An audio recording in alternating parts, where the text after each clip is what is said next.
And we are live. What's up, guys? Thank you for joining us for another Sunday live stream. We got Zeus on, and we also got Indian PE on. The reason I am having Indian PE on is because I wound up losing my voice over the weekend, so I can barely talk, but I didn't want to flake on you guys. I want to make this podcast happen. So, yeah, I'm probably going to lose my voice after 20 minutes, and Indian PE will take over. Yeah, man, thank you so much for coming on. Cool, man. I'm happy to be here. Thanks for the invitation. Yeah, dude, anytime. A lot of our viewers really requested to have you on. And that's when I first started researching you. Here in my garage. That's when I first started researching because I always post like, hey, who do you guys want me to have on the podcast? And people are like, oh, you should have Zeus on. So for anyone who's not familiar with you, can you give maybe like a 2-minute overview of your channel and what it is that you do?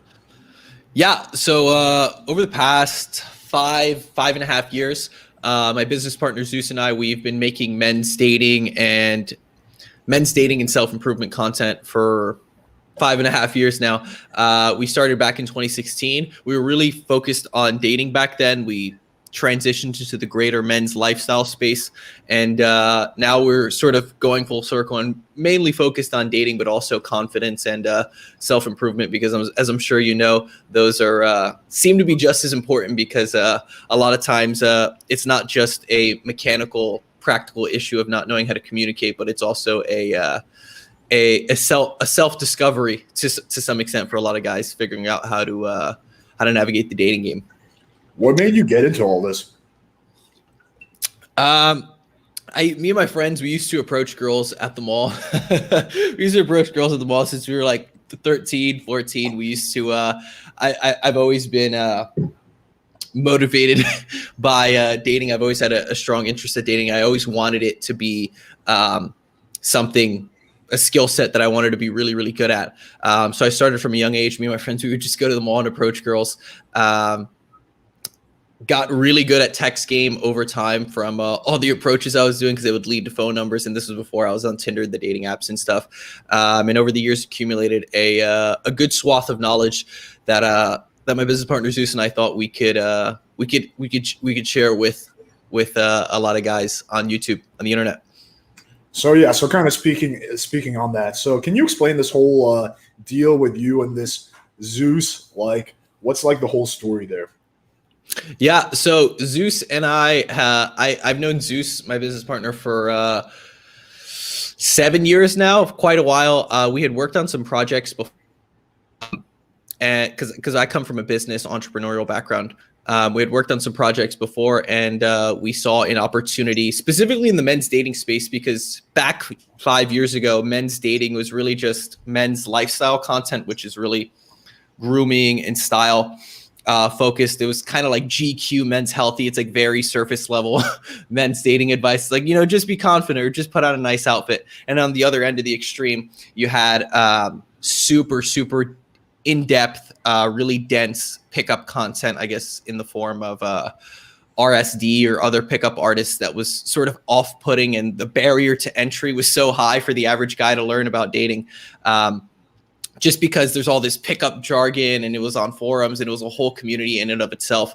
Those two really, what we consider to be really surface level dating, and then super dense, almost unrelatable dating content for guys. So we thought there was an opportunity in the market to give no bullshit, super short to the point, actionable advice based on our collective experience doing dating for quite a few years. But wait, are you Zeus? No. If you see the face reveal, it's clear that I'm just Zeus's business partner, and we've been in business for a couple of years now. Okay, I was really confused about that, because I thought you just wanted to like kind of tease the fact, like give plausible deniability. But so you and Zeus are two different people.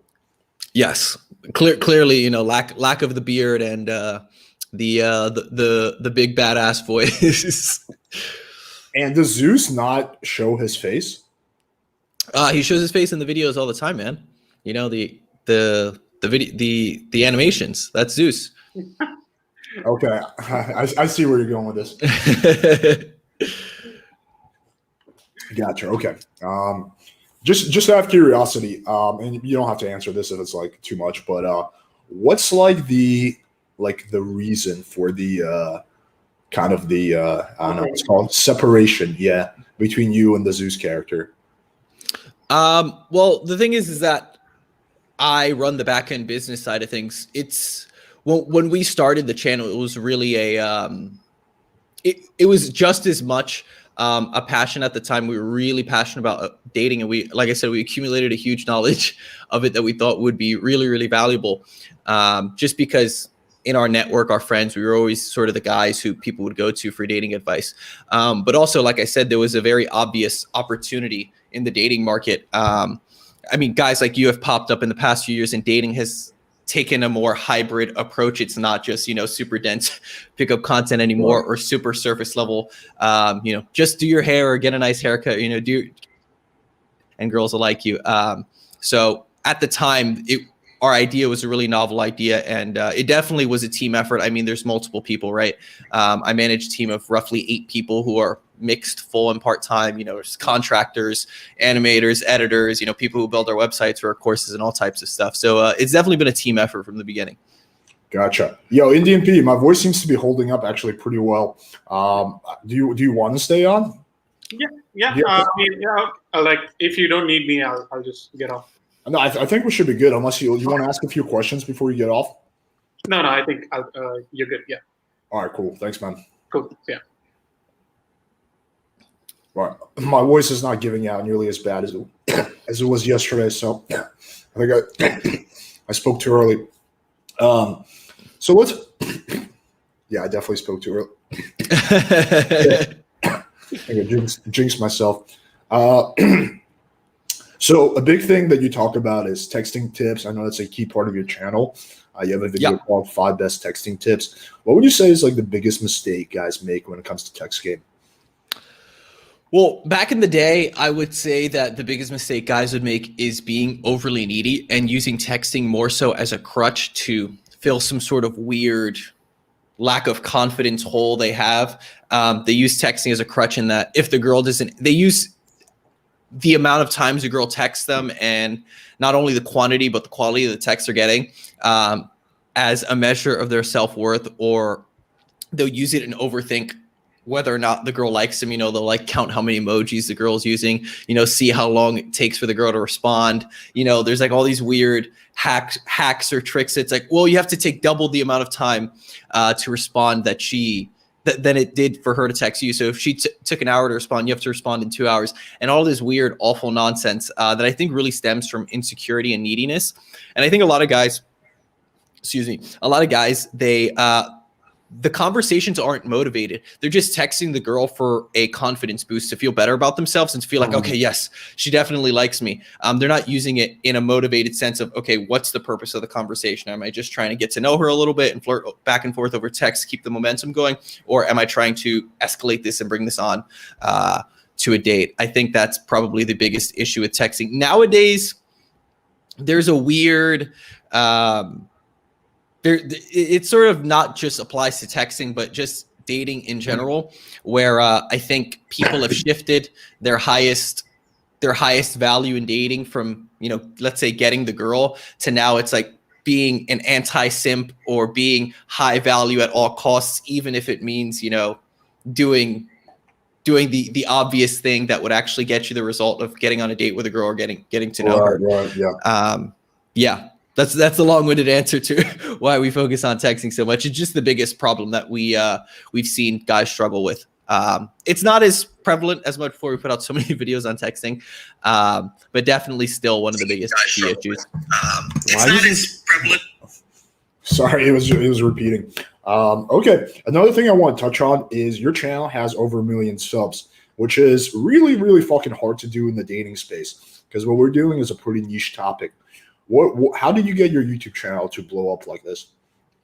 I think there's all types of YouTuber superstitions, and people like to overcomplicate the hell out of it. I think fundamentally you just have to make something that people are actually interested in watching, because your content is a product.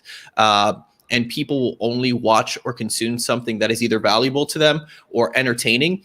And when dating is very much a how-to niche or a how-to industry, so it's easier to grow how-to channels than it is to grow, say, a personality channel. If you're just vlogging, it's really difficult to convince people that you're worth their time, because they have to get to know your personality and who you are, and you have to be really, really interesting in the content you're making, which is why it's hard to grow if that's how you're starting. But if you're, doing sort of a how-to where you're actually providing value and information, it's easier to grow in that regard. But again, I think it just goes back to we really saw it was so obvious to us what was happening in the dating space, and how disconnected it was from the average guy. That we really took advantage of what we thought was an opportunity in the men's dating niche. And I like to think that at the time, and I think the numbers support it, especially at the time, that we were really making something that people wanted to watch. We were super in tune with who our target viewers were, and we made content that we thought appealed to them. Got it. Was there like a tipping off point, like a point where just things started to explode when you got to a certain amount of traction? Yeah, I think it was maybe like, because back then our whole production system and everything was really all over the place. We were still figuring out how to get everything animated and get everything done, and going through our growing pains as a team at the time. So it was a little bit difficult, but I'd say maybe 6 months in, we probably had a few thousand subscribers, maybe like 3,000-4,000 subscribers. But 6 months in, we had a video really, really blow up for the first time. It was a video titled 7 Ways to Instantly Be More Attractive. I had been posting our videos to subreddits. I was really active in the subreddits in dating and self-improvement and stuff like that. So I was constantly giving value in posts, but then also I'd say, I'd give value in the post, and then at the end say, hey, if you want to learn more about this topic, we actually just made a video on this. You should go check this out. Yeah, I used to do that too until they banned me from Reddit. Well, you can always make another account or whatever. I tried, but now anyone, even if it's not me, links anything playing with fire related, they get permanent banned. It's probably because they have it like blacklisted or something. Yeah. But yeah, that I think our 7 Ways video got listed on the front page of Reddit, and or on the front page of the like a bunch of subreddits, and it just blew up, and it sort of went from there. And then by month 7 or 8, we ended up gaining like 150,000 subscribers in a single month, which was insanity. It was really parabolic growth. So that's sort of 150,000 subs in how long? In a month. I think it was like 130K subs in a month, something crazy like that. Yeah, that's crazy, man. Well, congratulations on that. Your channel has been going strong for how long? Our first video went up July 2016. Okay, you've been at it. So about 5 years, yeah. Okay. Before we take some questions from the audience, let me ask this: what do you think about like now in the dating space? There's this whole red pill, black pill movement. What are your thoughts on all that? It's sort of like asking people, what are your thoughts on religion or politics, and that no matter what you say, you're going to piss someone off. And it also depends on how people view red pill. Well, my thoughts on religion are pretty clear. It's retarded. That's my philosophy on religion. Well, this is what I'll say about the red pill. I think, and again, I don't want to speak on the entire red pill community, because the second I say something, someone in the red pill community say, well, I don't think that, or that's not really what the red pill is. So I'm going to speak generally what's been my experience. We have to generalize a little bit, yeah. Yeah, I'll speak generally from what I've seen in my experience with the red pill. I think a lot of it is, first and foremost, I'll say I don't think it's scientific or provable at all. I think it's like very pseudoscience-y. They talk about evolutionary psychology and all this stuff. I personally think it's useful to look at stuff from an evolutionary perspective, just because obviously we're humans, we're evolved from monkeys. So I think it's useful, but I think they take it to a degree that is almost unreasonable. And I also think that I think it's hard to classify it as science or as proven, or when none of this is really testable. So that's my biggest issue, and I'm kind of a nerd. So when it comes to this sort of things, that's what stands out to me. I think a lot of it is also I don't think it's a coincidence that a lot of men who join the red pill community have been burned in a relationship or by women in a certain extent, and then they find this community where people are saying women are hypergamous, which isn't even a bad thing, because I'm way more fucking hypergamous than any woman is. Men are way more status seeking than women are, and humans in general are always looking for the next best thing. So that's my biggest problem with the red pill, is that I don't think hypergamy or looking for the next best thing is unique to women. But I also think there's this weird thing where a lot of guys in the red pill, they're like, I got burned by women, or whatever, and then it moves on, or it escalates from, okay, in order to never be, rejected or hurt by a woman again, I'm going to make my highest value to get compliance from a woman, in that, if she doesn't show up, if she doesn't respond to my text once, I'm never double texting. It's like this weird, dogmatic, impractical approach to dating that is really rigid, is no fun, and I don't think it's very useful. I don't think it's very useful either.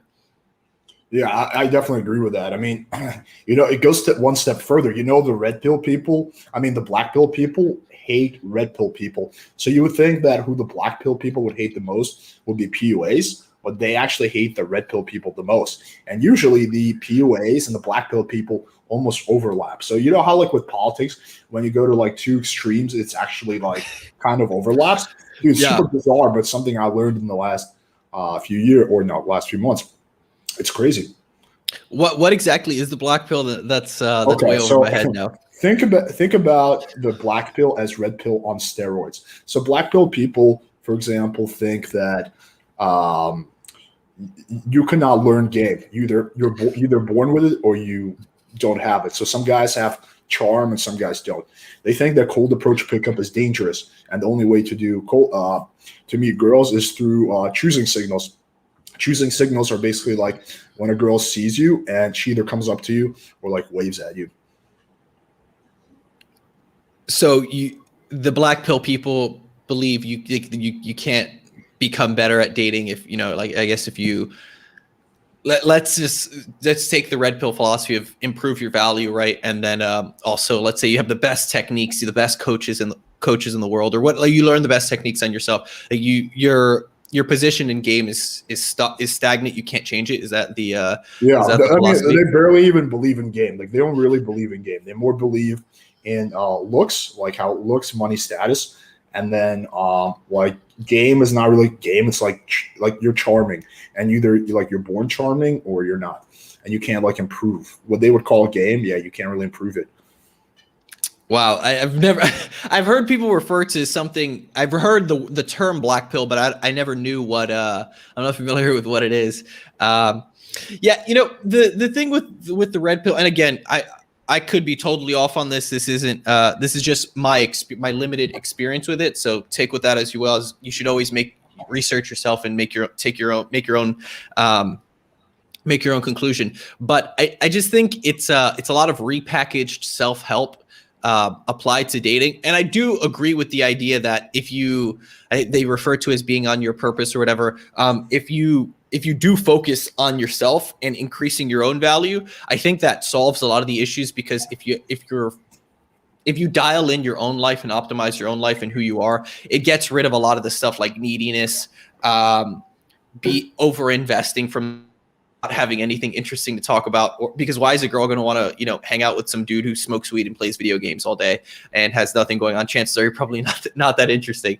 But I do think you could be, and again, like I used to be deep in the Hollywood influencer scene back when I lived in LA.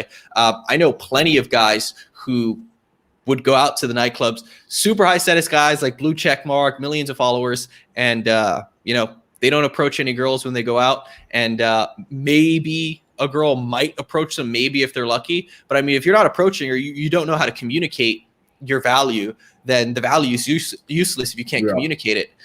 Even on like levels when guys have millions of followers and the blue check and everything. I'm friends with some of these guys, and when they're texting or DMing or they have girls they're trying to meet up with, I'm helping them like objection handle or giving them pointers. Right. I mean, granted, just from the sheer experience and volume of women hitting, typically also always have good game because they're also high value if they usually have some sort of fame. But it's definitely not make or break. And nothing in life is really that black or white, right? It's a lot more nuanced than that. Yeah, for sure. All right, let's take some questions from the audience because these are building up. Sure. I'm pretty impressed. 20 minutes in and my voice is still hanging in there. How many people we have on the live stream right now? We got 134. Damn, that's solid. Yeah. Okay, let's take this. Bay, sorry video roasting cringy pickup artists. Thoughts you were pretty unfair to Richard Hood from Street Attraction, one of the best ever in Savage. What was your thinking behind that video?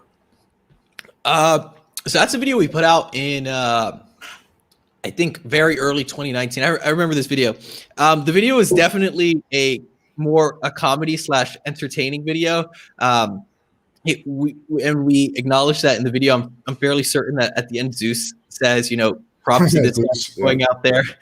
Props to this guy for going out there and trying.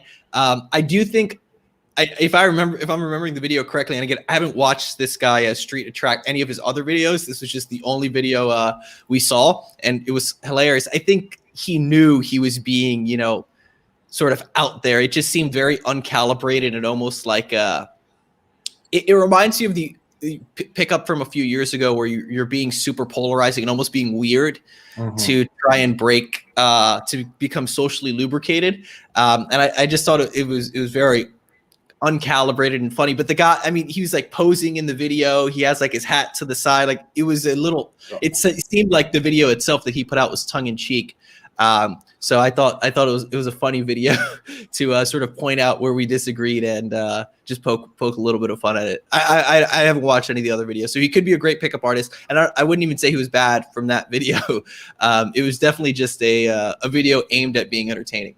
Yeah, I think it's definitely important to be able to poke fun and criticize people, as long as it's not done in like a mean way, So I do these videos from time to time as well, like my AMS video.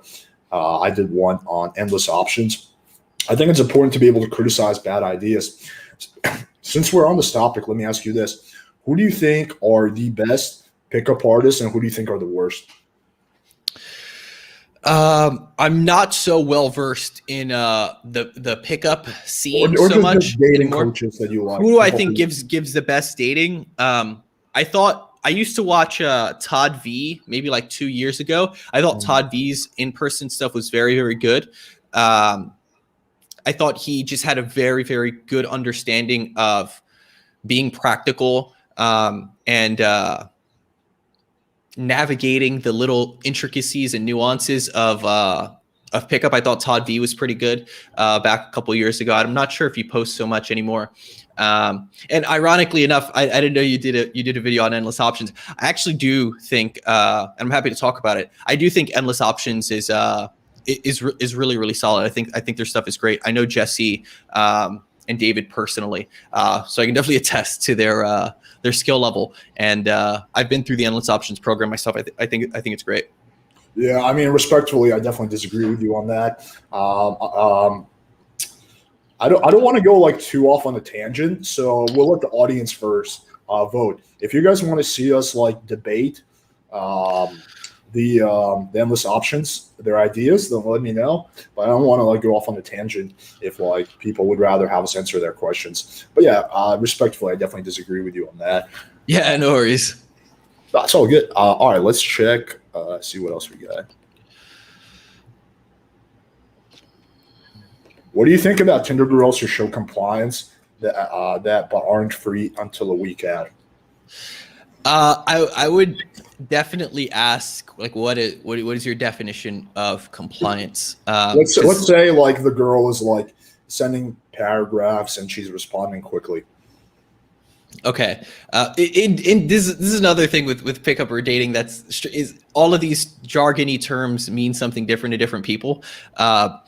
Yeah, if she, I imagine you're talking about she's showing interest. If she's showing interest, but she's not free until a week out, doesn't seem like a an unreasonable thing, right? Again, no matter how interested she is, you're just a random guy from Tinder, which is why I would recommend getting her off the dating app almost as fast as possible. Just so you're separated from all of the noise on the dating app. And, you know, if you have a high value Instagram, that'll do a lot of the value signaling for you. Do you believe that guys should switch from Tinder to Instagram, or should they go for the number? I think 100% from Tinder to Instagram, if their Instagram's properly dialed in. If it's properly dialed in, it's absolute. Yeah. So my counter argument to that, because I usually teach guys the opposite. My counter argument is, if she's an attractive girl, she has hundreds of guys in her DMs. Like, you're competing against so many guys. Let's say on a given basis, 100 guys slide into her DMs. Over text, she might give her number to a few guys, but she's probably not giving her number to like 20 guys a day. So your competition on text is like a lot lower. Also, building on that point, because she gives a lot less guys have her phone number, she sees it as more like intimate, versus Instagram, like hundreds of random guys are talking to her on there. She's not seeing it as intimate. Yeah, I mean, I definitely disagree, and I've tested both extensively. There was a time when I was doing more dating, when I was going out a lot, and I was doing the whole Tinder thing really extensively, when I was really testing this out, because I've been doing the Instagram since 2017 for years now, just because it's been so successful for myself. I think the reason I was testing the phone number is because occasionally I have a decent amount of followers on Instagram, not too many, but sometimes like how many, just so guys can have a ballpark idea. Just under 30,000, like 27 or 28 or something like that.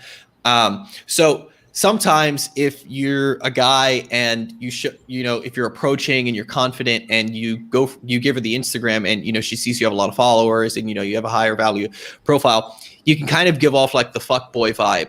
She thinks, oh, he does this to all these girls, he has a lot of followers, he must have this, and it's a bad fuck boy vibe. And it's not something I need to rely. A lot of guys try and play up the fuck boy character thinking it helps them. That's not something I really need to do. So I tested the phone number, but with the Instagram, I actually disagree, because when you're exchanging phone numbers, the problem with that is that, one, you're going to have to text her cold, right? So she's just going to see a text from a random number, and you can say, yeah, it's me, the guy from Tinder, but it's faceless. It's harder to engage and follow up because it seems more neat. So let me ask you this question. One way to get around that would be WhatsApp, because on WhatsApp you can put your best pick as your main pick. That's a fair argument, but like an easy way around that would just be WhatsApp. Yeah, I think WhatsApp's 10 times better than text. Also, because it's you can send voice notes and stuff. But I still think Instagram is better, because she'll be seeing your stories, she'll be seeing your posts, and I don't think Instagram is that much competition for men, because really? No, not at all. 99% of guys are on Instagram have pictures that are like selfies, or it's like 10 dudes, hugging, at a party. Their profiles aren't dialed in. If your profile is dialed in, it definitely helps. And also, I mean, instead of double texting, you reply to a story. It's a lot more natural, liking each other's pictures. There's just more engagement and touch points there. So that's why I prefer Instagram. And I mean, I have a whole, this is essentially our thesis on Zeus the past year or so. Really preaching Instagram, and we have a whole laundry list of guys who have seen the benefits from doing this. But I definitely see your point, and I think if you have really good text game, it definitely helps. I've tested both. I just think there's Can you expand on the kind of results you got? Like how many numbers or Instagram handles? Like, can you expand on the testing you did? Yeah, so it was really testing just over a period when I was going out basically 4 or 5 nights a week. So a couple of years ago in 2019, Zeus and I were putting together a course on approaching and sort of in-person conversation and attraction building. So I was going out 4 or 5 nights a week, tons of approaches, probably approached hundreds, if not over 1,000 women in a really short time period of a few months while we were making this course. And I was experimenting with both Instagram and text messages. So I probably did a few dozen of both in that time period, or more than that even. And it was just a night and day difference. I don't know if you do like split tests with marketing. I don't know. Sometimes, yeah. You know how sometimes if you run a split test with a new, let's say a new hook or a new lead magnet or something, or a new opt-in page, it's just a night and day difference the second you switch one on. It was a night and day difference. What was the sample size exactly on the testing you did? Certainly a few dozen, like more than 20 for both, like Instagrams and phone numbers. And I've done, I mean, aside from that, over my years, way more than that. And Instagram has just always been way bigger in terms of like a hard number sample size. I didn't get that nitty gritty because again, the focus was on approaching at the time. But yeah, and everyone I've taught this to, people in my immediate social circle, as well as our students, it's just a night and day difference. Again, the caveat being that you have a dialed in Instagram profile. Can you touch on that a little bit? What does that mean when you say dialed in Instagram? High quality photos, and by high quality, I mean well edited, taken on an iPhone portrait mode or with a DSLR camera, captions that effectively convey your personality, because your Instagram profile is really more or less like a website. It's really just it's the modern day business card. It conveys who you are. It's almost like a social resume of sorts. Mm-hmm. So having a bio that's a quick snapshot, the words are a quick snapshot of who you are, captions, high value stories, the highlights that show, all of your high value activities on your stories, good captions, good photos, the whole thing. That's what I would consider to be a dialed in Instagram profile that effectively communicates who you are. So the three components that I think make a good picture, and let me know if you agree or disagree with this, is one, like you said, high quality, but I actually think that's probably the least important component. The second one is that you look good in the photo, right? So 100%. You can take two photos back to back. One of them you look like an 8, the other one you look like a 6.5. And the third component is the photo looks natural. So it doesn't look posed. It looks like you were just doing some activity and paparazzi popped out of nowhere and took a picture of you. Yeah, I agree with all of those. If it is going to be a little posed, you can acknowledge it in the caption. I think the more natural it looks like, I think you did a great job explaining it. It looks like paparazzi jumped out and just caught you walking. Yeah, definitely. Totally agree there. I think put in the photo, rather it being at high quality. I've taken photos on an iPhone. I've taken, a lot of the guys in my programs take photos on iPhones, in their own house. So definitely as long as you look good in the photo, and that's another reason why you should take a lot of photos, is because you'll learn what your good sides are and sort of where you look best. And with Instagram, you don't need to be posting regularly either. Once you have, bare minimum, we usually say 6 photos, so 2 rows. But 6 to 12 photos is all you need, because then those photos live there forever. You exchange Instagrams via Tinder or in person. She lands on the profile. She's gonna scroll through it, and then she'll get to sort of be overwhelmed with all of your value from your profile. Interesting. Actually, I was thinking, would you mind screen sharing your Instagram and kind of getting into details about what makes your Instagram good? Like, how do you come up with a caption? Why did you go with this photo? I think a lot of guys would find that really beneficial. Sure. Yeah. Let me hop in here. Make sure I can sign in. Okay, cool. Let's go here. Let me see. Make sure I can screen share properly.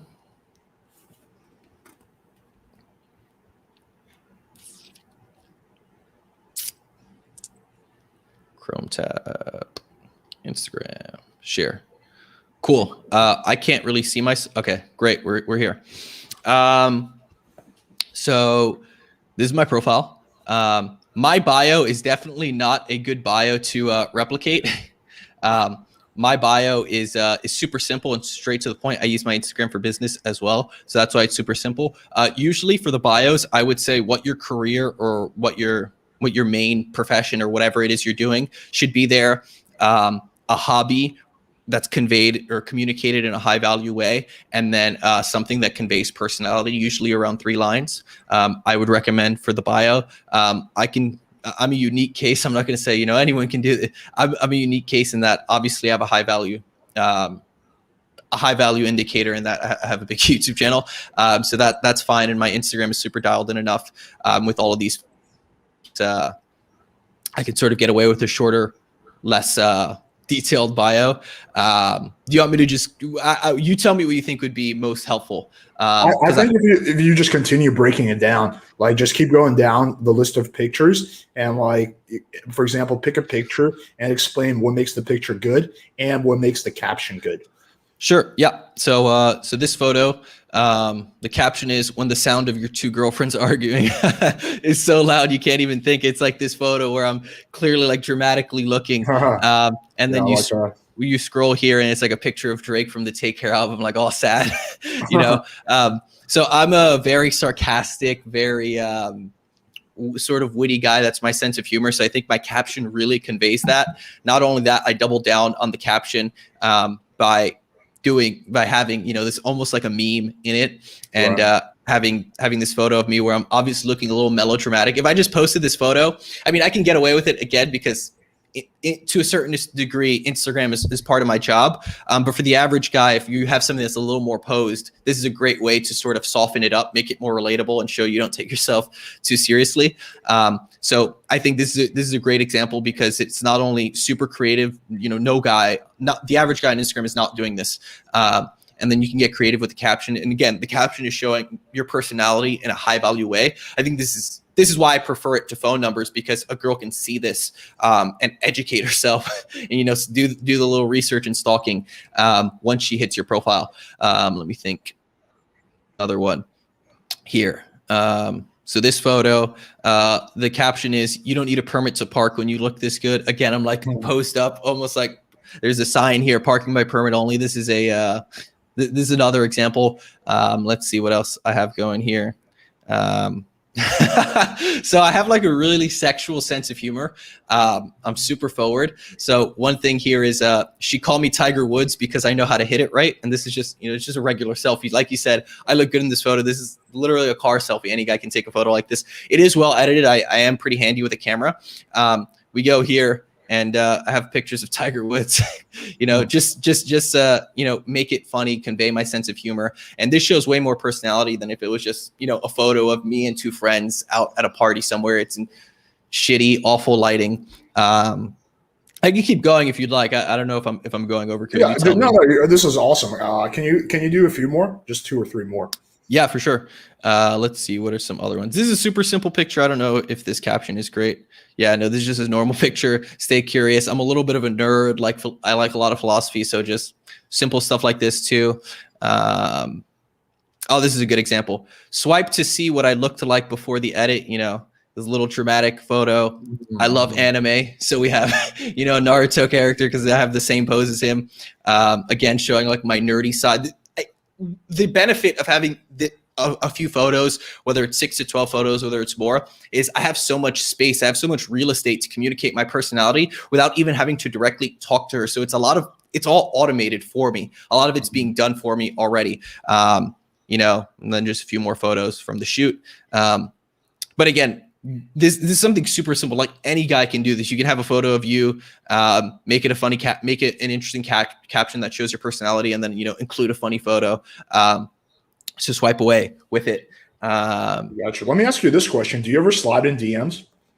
Yeah, cold DMing is hit or miss, even at the highest level, right? So even I know guys with 1 million followers, blue check mark, you know, super fucking famous, micro celeb, like it's like D-list celebrities, right? Basically. And they're sliding into even normal girls' DMs. And sometimes they're just left on read or left unseen. So cold DMing is kind of If it's a girl who you both follow or she follows you or you get off a dating app, is usually the best way to do it. Get it from a dating app or you meet them in person and then you transition from there. That's typically. What's your strategy like for like getting into a girl's DMs?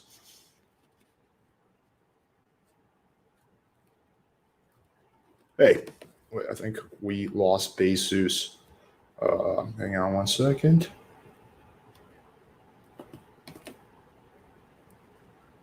Hey man, can you hear us?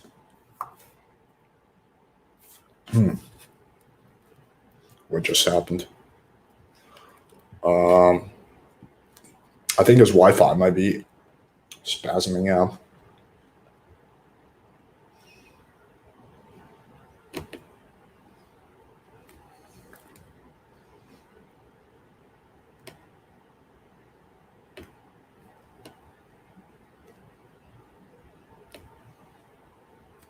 Oh, damn, we lost Jesus, but let's give him a few minutes. He'll jump on the link again.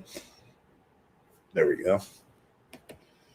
Hey, buddy. Dude, my VPN cut out, my internet cut out, but I'm back.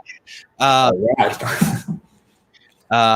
What was I on about? Yeah, so the question was, what's your strategy for sliding in girls' DMs?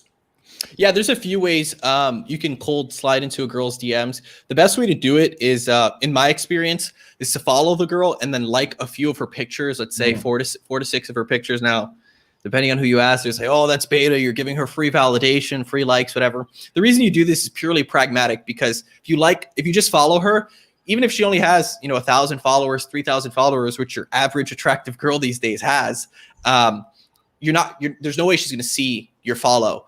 In a sea of all of the notifications. So you like a few photos, you follow her, see what happens. If you have a good dialed in Instagram profile, she'll follow back. Then you can follow up by DMing her, by sending her one of her own posts and making a comment on it. This way it's more dynamic and engaging than just a cold DM slide. You can try the cold DM slide. I just think I know guys with insane levels of social proof, and it's still a very low success rate that is almost not worth it. Yeah, no, I definitely agree with you on that, because you're basically putting yourself on the girl's radar when you like your photos. You're preheating the oven. What about when you do ultimately message her? What's like your favorite opener these days? Usually I just message girls. I'm getting girls from dating apps. So when I open on the dating app, or when I get the Instagram from the dating app and I open, I'll just usually follow up with a comment on their profile. I'll send them one of their own photos and poke fun at it, or make a comment. It really depends on the context of what happened in the conversation. Let me clarify. So that aside, let's say like it's a chick who you found on Instagram. You liked a few of her photos. She liked a few of your photos back. Random girl, you haven't talked to her on a dating app or cold approach. Oh yeah. What would be your opener in that situation? Yeah, so I would send her one of her own photos, and if I don't have a unique comment on it, one thing that you can say that works for for any of them, you can say, "This is a vibe." This is actually one of my students. He posted in our Facebook group this week, actually, with like 8 different responses from this. This is getting super high success rate, and we've been doing it. I've started using it as well. This is the best cold DM strategy that guys are having success with. Myself and some of the other guys in the program right now. Awesome. So and to be clear, like you hit the little send button as if you were going to send it as a DM to someone else, but you just send it to her, and then you just type, this is a vibe, because it's harmless. It's you're not overtly hitting on her. It's a sort of a flat compliment in that you're not saying you're hot, and then after she responds, you can just say, hey, to be honest, I saw you on Tinder and I just said fuck it, and I decided to come and DM you. That's usually how I do it, because then you're stating a romantic premise, or a man to woman attraction premise, without overtly having to compliment her, do something that's a little uncalibrated. Right. An opener that I've had some success with on Instagram is, hey, I like your style. I like that one because you're showing intent, but it's not like too like, hey, you're really hot, hey, you're gorgeous, whatever. And what I found is the key with compliment. I found there's a big difference when you compliment a girl, whether it's based on something that she had to develop, like her style, like her whatever, her dancing skills, like something she had to work on, and something she was born with, like her fat ass, right? So it's like, I found that there's just such a difference, and girls generally respond very positively to compliments if it's based on something that she had to really work on and develop. Yeah, I totally agree. A line that we've sort of preached for years now that works really, really well as a cold DM, as a first message on Tinder or dating app is, I like your aesthetic, and it's basically just a different way of a more nuanced way of saying I like your style, and it's for all the same reasons, right? Because she'll be like, what do you mean exactly? It gets her thinking, and it's all positive questions. Obviously, you're saying, giving her a compliment. What about for Tinder? What do you think is the best opener on Tinder? I use that one a lot. The one I just told you, I like your aesthetic. A lot of times, I wonder. I don't even know what I'm using these days. I use Hinge a lot, so it's usually girls commenting on my profile or I'm commenting on their profile. For Tinder, I like your aesthetic's a good one. I make a comment on one of their photos. Yeah, I like your aesthetics, a pretty standard one. Hey, you look like trouble. That's very similar to an opener I use, which is just "Hey Trouble." Oh, really? Yeah, that's like basically been memeified. Like we actually at one point were making T-shirts that just said "Hey Trouble." Really? That's Yeah. fucking sick. Yeah, I used to use that line when I would cold approach in person because it gets the girl opened and thinking in a lot of ways. So I started using it about a year and a half ago, 2 years ago, when I was doing lots of cold approach. I started using it. There is an opener that someone actually just posted in our group. If you're interested in that, I can find it. I can find it. Yeah, no, that would be awesome, man. Yeah, for sure. Yeah, let me look for it. We'll just while Benjamin pulls this up, we're gonna just hop on the next question. What is game for both of you? I mean, I would like to know both perspectives. Thanks. So I'll answer the question first. To me, game is the ability to be able to achieve things that I want, mainly with chicks, but also to some extent social. You do need to know some game for networking, although you don't call it a game, but it is a form of game. But mainly it's to be able to get the kind of sex life you want, to achieve your goals when they come with women. That's what I would say game is to me. Yeah, I think that's a solid answer. I think the game is definitely personalized because people's dating and relationship goals are personalized. Life goals are personal to them.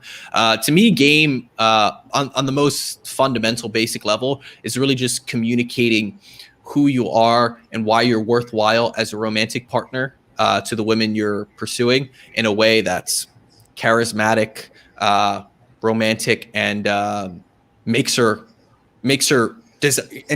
ignites desire in her to want to explore a romantic relationship with you. That's what it is to me on a most fundamental level. And I'm sure you probably have this experience as well when you're coaching guys or in your videos and your comments, is that the biggest thing men have issues with is communicating.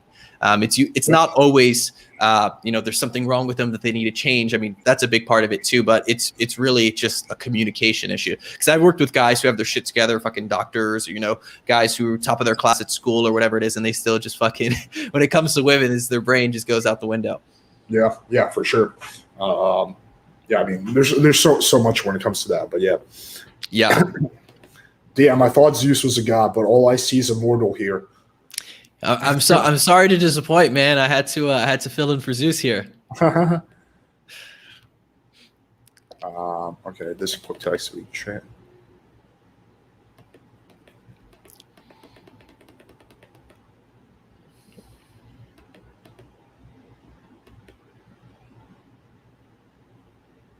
Okay, this is an interesting question. How do you recover from reactivity, like unfollowing someone on Instagram and they're requesting to follow her again?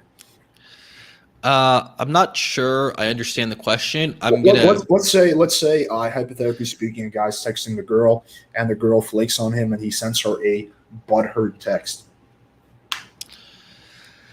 I don't send butthurt texts.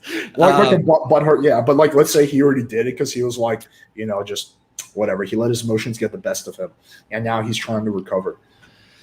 Man. I'm trying to think if I've been in a situation like this or what I would suggest. I think it's very context specific. If you fucked up or you were being unreasonable, I think the best way is to own up to it and man up. A lot of guys would think doubling down is the best idea, because you want what there's this like weird thing in dating nowadays where it's like once you establish frame, no matter what, you cannot, You can't give ground or back up on it. I would just own up to it and say, yep, I totally fucked up, oh, well, I'm sorry. And offer to either resolve it. I would either offer to resolve it or resolve it if I could already before even offering to resolve it. And then, I would just follow up and make it clear like that, I was acting irrational or that wasn't representative of what it really depends on the context. It really depends on the context. Yeah. I generally agree with you said, but the one spin or addition I would add to that is I would make my text seem like both parties fucked up. So it would be something like, hey, I want to reach out.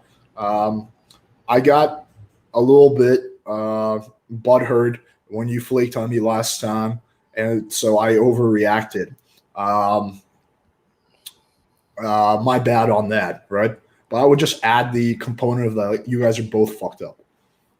Yeah, now that I'm thinking about this, usually instead of being reactive, I would just bring up your objection or your issue very straightforwardly. Like one time I had seen a woman, we hung out, whatever, and then we kind of texted a little bit afterwards, and then she sort of ghosted me.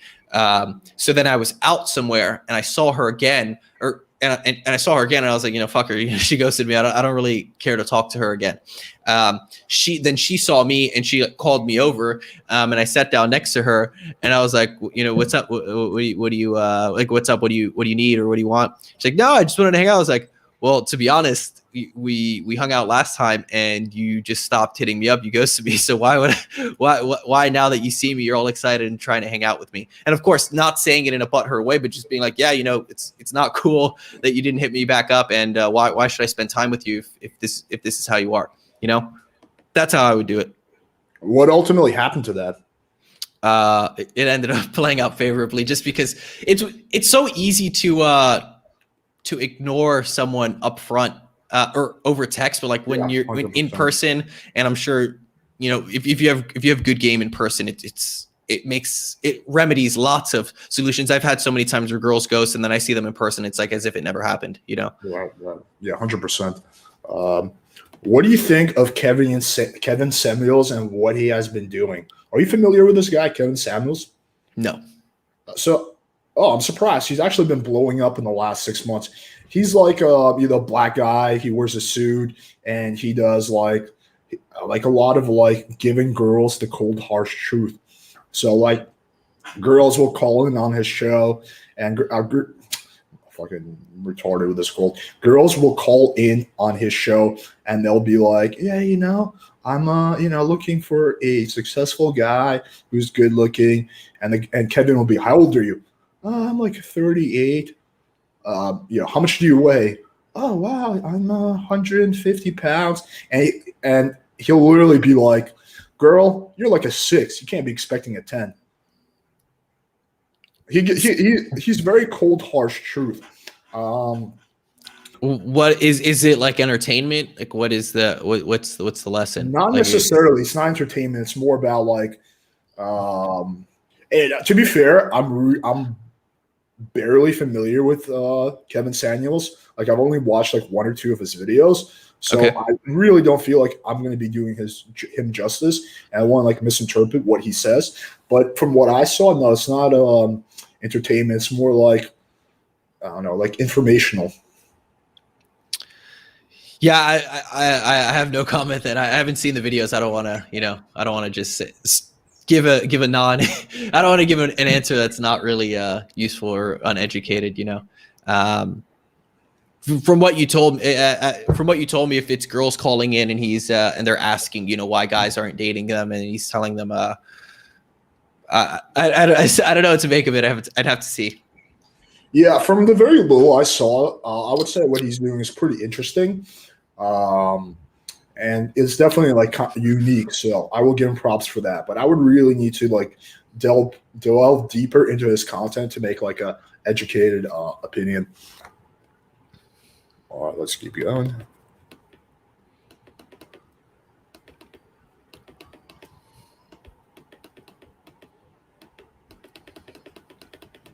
Were you ever able to find the Oh, yes, I have it.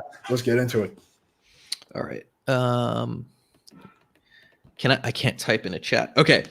So the message is, are you more of a classy, hey, what's up? And then you say the girl's name, or would you like my douchiest pickup line? every single time the girl will just say, you know, I'll take the pickup line, or give me the funny pickup line, or whatever it is. And then you say, you have good picks. And then you say the girls know the only thing missing from them. They respond, and then you just say me, and you send like a corny over the top emoji with it, like the winky face, or like the smirk. I think the reason this line works is because it's obviously the pickup line itself is intentionally over the top and douchey, but I think there's a really good open loop, or a good hook of the girl's attention by saying, you know, are you more of a classy, hey, what's up, or do you want the super douche pickup line? And then you give it to them, and then you move it forward from there.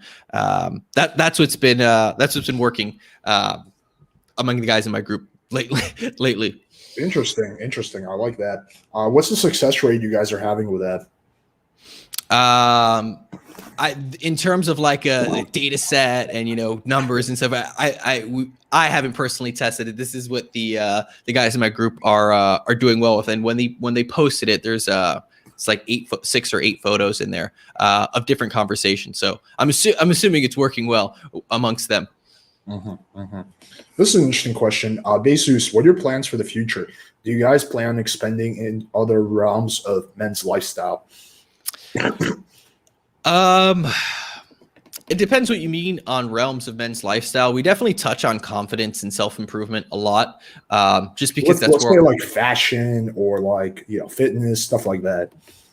The thing with delving into fitness and stuff like that is that we're definitely not the experts in that realm. There's other guys who are way more qualified on that. We did for a while go into, you know, grooming and style and stuff like that. But I feel like a lot of the grooming and style content, men's lifestyle content, can get really repetitive really fast. And what people are really looking for in that content is inspiration, which is why, you know, like my friends like Alpha M or Teaching Men's Fashion or Alex Costa, they do a lot more topics that are on trend in terms of fashion and grooming, because people are looking for inspiration of stuff to wear, stuff to buy.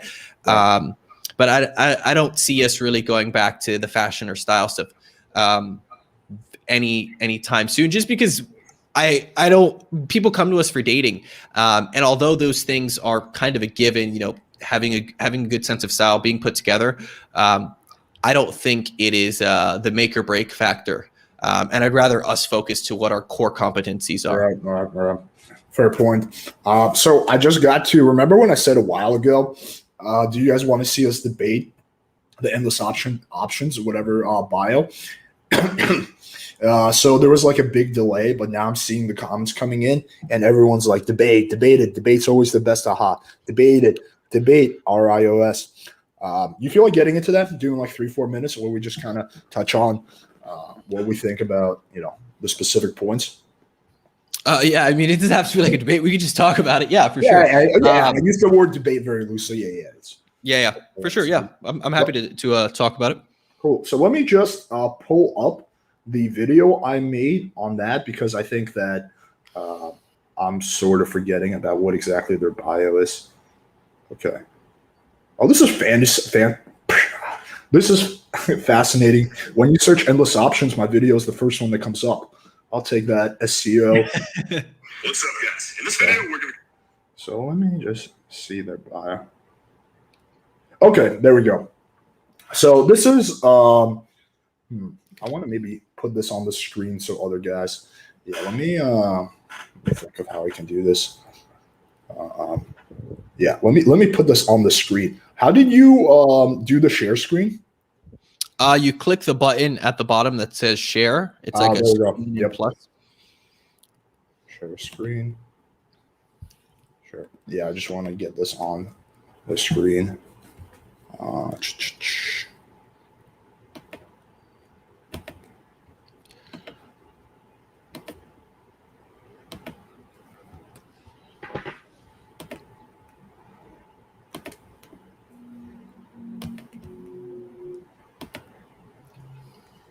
Okay, so let me just pull this up. Just bear with us for 1 second, guys. No, I'm doing this incorrectly.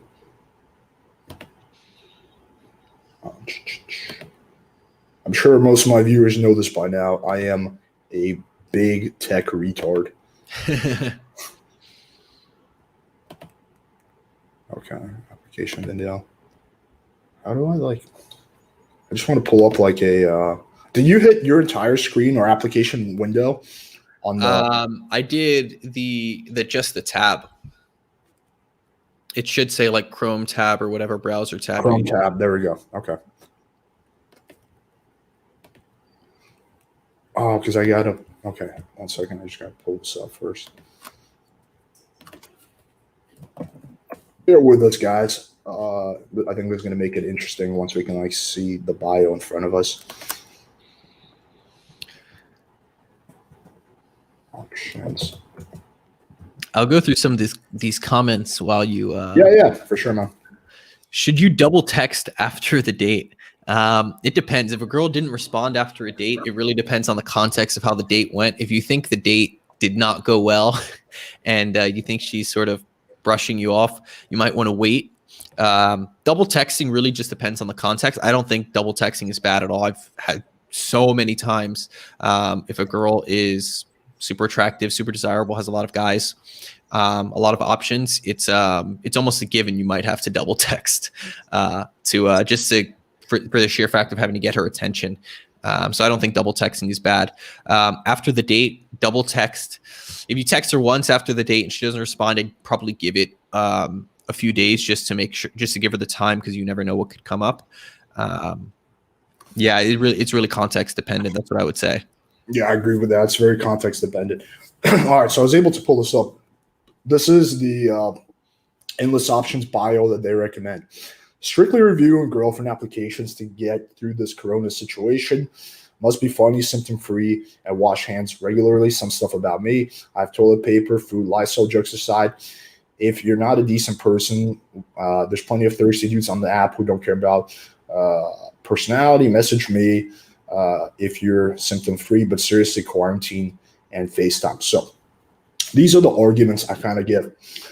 First of all, he uses the word girlfriend, which kind of pigeonholes himself. Like some chicks, even if they're looking for a fuck buddy, they'll still swipe right on that. But there's going to be some chicks who will just swipe left because this guy wants a girlfriend. So girls take things quite literally, which gets me to the second point, to get through the corona situation.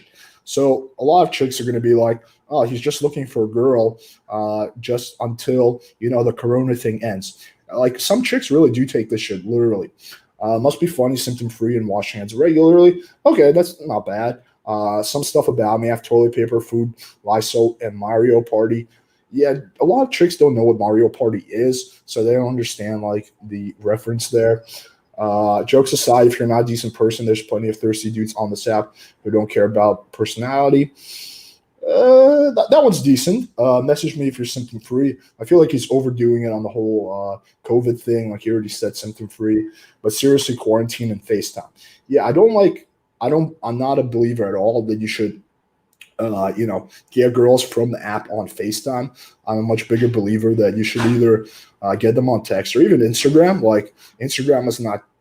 You made some interesting points today, and I want to test this myself a little bit, but yeah, I'm just not a big believer in that. You should FaceTime girls, as your plan A. The FaceTime should be plan C.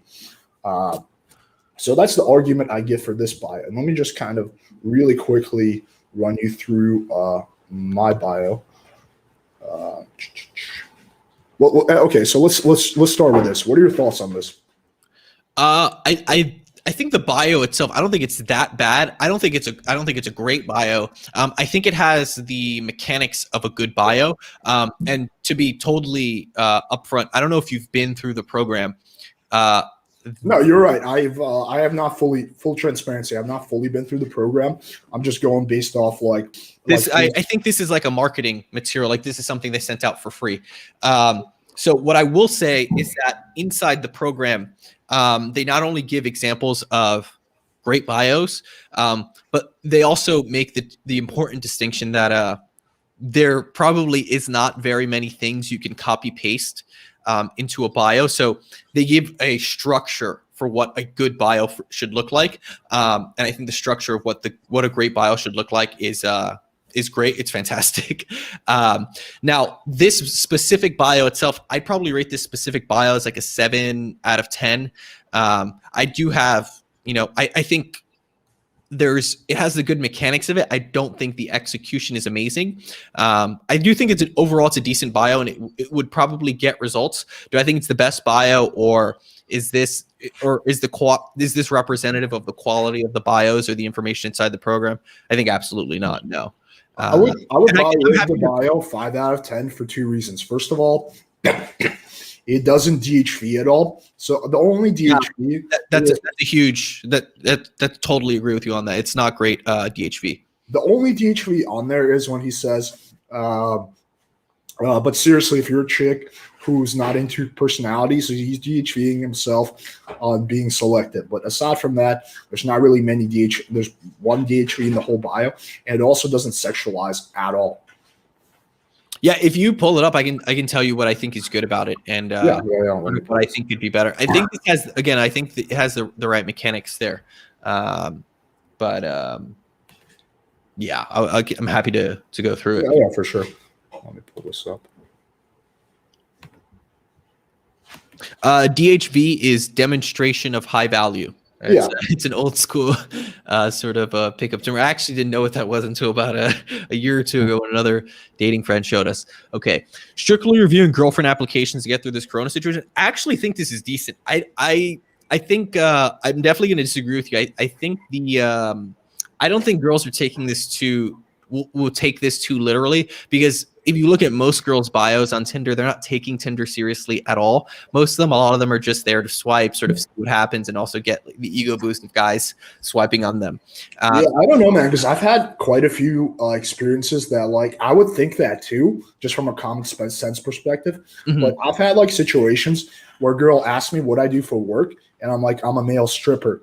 And then she stops responding. And then when I push to find out what the issue was, she's like, "Oh, your job seems scary to me." I was kidding about that. I've had so many situations where the girl just did not pick up on the sarcasm.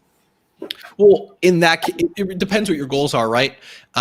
So if I made a joke like that and it went right over the girl's head, that's probably not a girl I want to see regularly. And if a girl is really taking all this stuff seriously, she's probably not a good fit for me personally, because I'm not just going for quantity or volume so much. These days I'm more focused on filtering out for just making sure they're a good romantic fit. But I'm not discrediting your experience. From my experience on dating apps, I don't think girls take it that seriously. I think the first line isn't bad. Funny, symptom-free, and wash hands regularly. Again, it's funny. Is it a little excessive? Maybe. Stuff about me, toilet paper, food, Lysol, and Mario Party. I think this is fine. Again, I think 3 lines of the COVID stuff is probably a bit much. We also have to. I think another thing to keep in mind is that most guys' bios are fucking awful. We've made I've tested making a girl account and looking through guys' bios, and they're so bad. The only time not having a bio or having a really shitty bio works is if you're super, and I'm talking male model level, good looking. Jokes aside, if you're not a decent person, there's plenty of threes who don't care about personality. This is a good disqualifier, and the disqualification sort of inherently shows a little bit of DHV. I think totally agree. I think this bio could definitely be reworked and show a lot more DHV. I think that's the biggest issue with this disqualification that happens in this 4th line is the slightest bit of it. Message me if you're symptom free. I do think it went a little bit over the top in terms of the whole COVID thing. And then in terms of seriously quarantine and FaceTime, I actually love getting on phone calls with girls before meeting up with them. So what I'll usually do is I'll move them from the dating app to Instagram. And again, this phone call method is probably not great advice for everyone. It depends on your specific dating goals. But for me personally, if I don't think I'll actually connect with the girl beyond a physical attraction level, if I don't think our personalities will click, I'd much rather just not meet up. And I think phone calls are really good for getting a good sense of what the girl is like, so I don't, essentially go waste my time on a date for an hour, because even if, it's just physical attraction, just me personally, where I'm at in terms of my dating goals, I'm looking for more, I wouldn't say super serious, but the bare minimum is I want someone I can click with and I actually like beyond just physical looks. So phone calls are beneficial for me. If that's not something you're looking for, I don't think most guys in Tinder are looking for that. No, to be honest, I'm pretty much on board with you when it comes to that. Like, I'm also now looking for like just random. I mean, don't get me wrong. Like, I'll fuck a hot girl once, but generally speaking, I definitely prioritize like girls who I have like potential with. Yeah, and for that, I think phone calls could be great. I think phone calls are also great for reducing flaking, because you can build a lot of attraction, build a lot of desire on the date, and then you can sort of precede the date. You can sort of you can seed the date on the phone. A lot of times, if you do the phone call right, the girl will be pushing for a date, or she'll make a gesture to it, and to which case you can be like, "Whoa, who said anything about me? Who said I like you enough to go on a date with you?" There's just a lot more you can play with on the phone. You can probably get the minimum value out of it by exchanging voice notes, which are also great. But yeah, I will say that this bio is definitely not the best. I think it's okay. I think it's probably better than what most guys have. And I think it sort of gets them the frame of mind of how a bio should be written. I don't think it's the best bio. Also, having been through the program myself and whatnot, and knowing the guys personally, I definitely will say this is a chump change based on the instruction they give inside of the program. But I definitely see where you're coming from based on this bio alone. So totally see that there. Yeah, I mean, my criticism was based primarily on three things. One, just a lot of the experiences guys in my mastermind group have been telling me, like, because we're in a very similar niche. So I had so many guys, not so many, but maybe like a dozen, who would be like, "Hey, I came here from Endless Options. I wasn't getting any results for that. Fucking love playing with fire. I'm actually getting laid now." So a lot of it was just like based on that. Another big part of it was based on the little things I saw, like, the bio that he shares. But yeah, full of minutes. I've never gone through his program. And I would say the last component was I'm just not a big fan of like the extremely markety tactics. Like, he has a big pitch that's like, "Yeah, I spent $250,000 on testing the perfect bio." And I'm like, or the perfect whatever text game approach. I'm like, no, you didn't. Like I don't know. Like, I mean, I'm guilty of like marketing a little bit myself, but like when people go overboard on that kind of like personally rubs me the wrong way. Yeah, I mean, totally. Again, yeah, you're definitely open to have your thoughts on it too. In terms of spending the 250,000 and whatnot, again, having known them personally for years, that is definitely not a.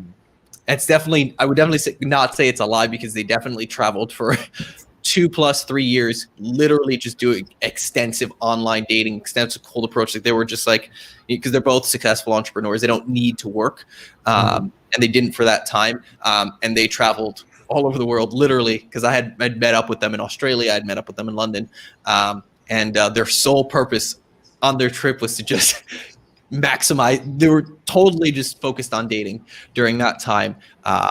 So whether it was actually, the full, was it all on the bio? I don't know specifically. They definitely spent a 2-year period, and definitely that sum of money, if not more, totally focused 100%. When you say they, you mean Jesse, or was there someone else? Jesse and their sort of crew, the people who are behind Options. Yep. Do you have any insight on what happened to like, because Jesse and Kong were doing, the Jump Cut Academy, and then the rumor on the internet is that Kong hooked up with Jesse's girlfriend, and that was the reason their partnership dissolved. There's any validity to that? I don't want to speak on it, but I also don't know, because I'm honestly Jesse, and I know Ari, and I know sort of those guys. I never really knew Jesse's girlfriend or Kong or anyone, so I honestly don't know the specifics of that of that exact situation. I don't want like, especially if there's these rumors, I don't want to say the wrong thing if I don't know. I got you, man. Yeah, I wish I had a better answer for you. Let me actually get your since we're on this video, let me get your insight on the Tinder bio that I recommend. Oh yeah, I'd love to see it. I'm actually really interested. Cool. 6 foot Miami. Yeah, 6. Oh, he's got to put the height first in there, man. You girls always in their bios, they're very diligent about making sure they know what your height is. Passion is traveling the world and seductively whispering Russian in your ear. That's great DHV. You travel, high value activity, romantic, obviously a romantic frame from the start by saying seductively whispering Russian in your ear. And that's another sly, really subtle way of saying you're Russian. Just looking for a quarantine bay to drink wine and cuddle with. Again, romantic frame. Strengths, cooking, got an asada and being dominant. Weaknesses, great ass and accents. I think this is a great bio. I think it is. It's super straight to the point. There's no fluff. I'd say the only thing I would do if this was me, and again, this is maybe a 5% difference if that. I think this bio obviously crushes for you. The only thing I would do is I would add some sort of disqualification just to top it all off. But I see why you didn't add it because it's probably a 2% optimization with what you have going with this bio. It's a great bio. Can you give an example of a good disqualifier? It's specific to you, right? So a disqualifier I have in my bio. I'll pull it up. I don't want to misquote it and then butcher it.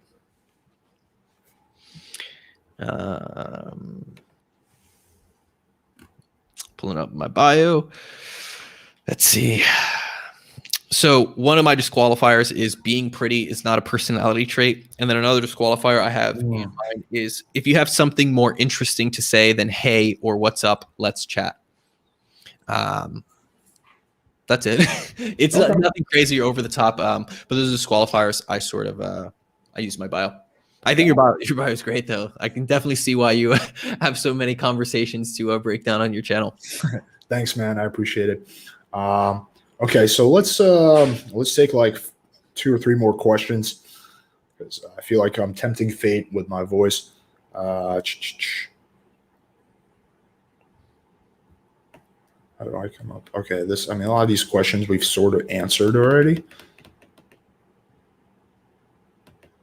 Okay, this is an interesting question. What if you actually enjoy living life in the moment and don't use social media? So I definitely, as someone who preaches Instagram harder than Mark Zuckerberg, I don't even have the Instagram app on my phone. I delete it if I need to post, or if I know I'm like DMing or I'm setting up a conversation or something, then I'll download it and I'll be messaging. But as soon as I'm not using it, I don't scroll the feed ever. I'll scroll through stories if, I'm looking to respond to someone or if I'm just catching up with friends, but, I use it maybe a total of 20 to 30 minutes per day and not even every day. It depends on, what's going on. But as soon as I'm done using the app, I delete it. Because the goal with Instagram or social media is to use it intentionally to get a result. At least in my personal life, using it addictively or sort of using it mindlessly is not useful to me. It's not getting me more dates. It's not, if it's not helping me accomplish my goal, then I try to remove noise and mindless scrolling and stuff like that from my life. So whether it's Instagram or any social media in general, that's what I would definitely say. But you can totally approach it from a utilitarian perspective. I think there's this sort of false dichotomy where guys say, well, it's like, oh, well, if you live in the moment, then you wouldn't use social media. I don't think that's necessarily true. I think there's a ton of value that you leave on the table, specifically with Instagram and dating, that you miss out on if you don't do it. That's totally fine. If you think it's not, the juice isn't worth the squeeze and using Instagram for dating, fine. But I definitely think it's a handicap. But if you're okay with that, then again, it depends what your priorities are. Yeah, I just like to capture moments. Like I like to be able to remember a moment, and I think the best way to do that is with a picture. So I just like to capture moments of my life. So that's a counter argument I would give to but I enjoy living life in the moment. Yeah, but don't you want to be able to go back to that moment 3 years from now and look back at it? Yeah, again, I definitely agree with that standpoint as well. It really just depends on what your goals are and sort of how you view it. There's no right or wrong answer. It really just depends on what. Yeah, it just depends on your preferences. Yeah, for sure. Okay. Oh, I'm going to address this. What's up, Alex? I noticed you doing up talk. Not sure if it's unintentional, but I'm curious to know, is up talk appropriate to. No, guys. The reason I'm doing up talk is, as I mentioned earlier, I completely fucking lost my voice. So this is not in any kind of reflection of my confidence or anything along the lines of that. I simply can barely fucking talk. And Yeah. Anytime you do anything on camera, people and you're teaching something, if remotely dating or use the blanket term alpha, people are over analyzing and overthinking anything. Like if I post something on my story, I always get responses like, "How is this a high value story? Or how is this alpha? Or dude, this is kind of beta." Or it's like, listen, man, you're thinking way too much about it, because the whole point is that it's not dogmatic. It's not, cookie cutter, black and white. It really depends on what's going on. And the thought of up talk has not crossed my mind once. Not like I definitely think a lot of guys overthink it, and they. Yeah, I'm definitely not alpha when I'm laying in bed like 16 hours a day and like fucking have like a cup that I'm like spitting out phlegm in every 2 minutes. Like, I don't think that makes me. That's like my most alpha moment. All right, let's take one last question. Okay,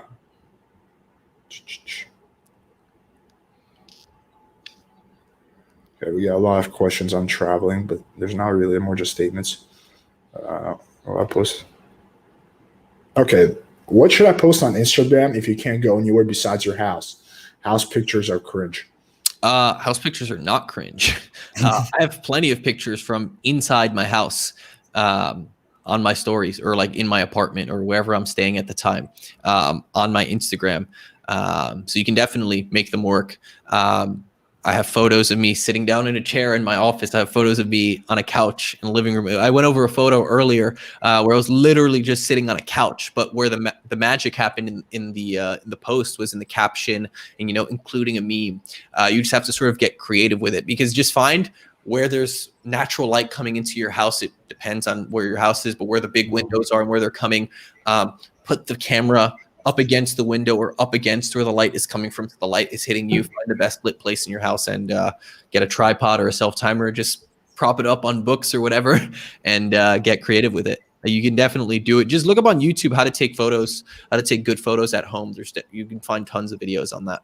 Yeah, for sure. I even have a video on this, how to take good photos at home. Yeah, actually, that's literally the title of the video, and I do a demonstration.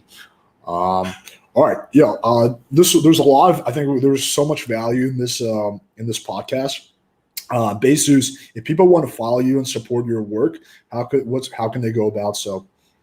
You guys can just find all this dating stuff and men's confidence, self-improvement stuff we talk about on Zeus. I think you have the name and the title of the live stream. You can just look up Zeus, and you can pretty easily find me from there. Okay, awesome. Do you have any kind of like program or anything like that guys can check out? If you go on our channel and you click around in the description, so you'll find it. You can go check out Alex's stuff. It's fine. I don't want to come on your show and pitch. No, man. I wanted to have you on, and I think it's it's important for guys to be able to find your your programs if that's something they decide. So don't feel like you're pitching or anything like that. If you guys go on my channel, you watch my videos, you'll find them. We promote them at the end of every single video, so you guys can find them pretty easily. Awesome. All right, bro. Thanks again for coming on. Thank you guys for joining us. Hopefully I get my voice back in the next day. Yeah, thanks for toughing through this. This was fun, even though I know you said you're coming down with a little illness or something. Yeah, well, I got better today. It was like Friday and Saturday where I literally was on my deathbed. Today's a bit better. I can kind of talk. Well, I'm glad you're feeling better. I'm glad we got to this. It was a lot of fun, man. Thanks for having me on. Yeah, for sure, bro. Thanks again, man. End the broadcast.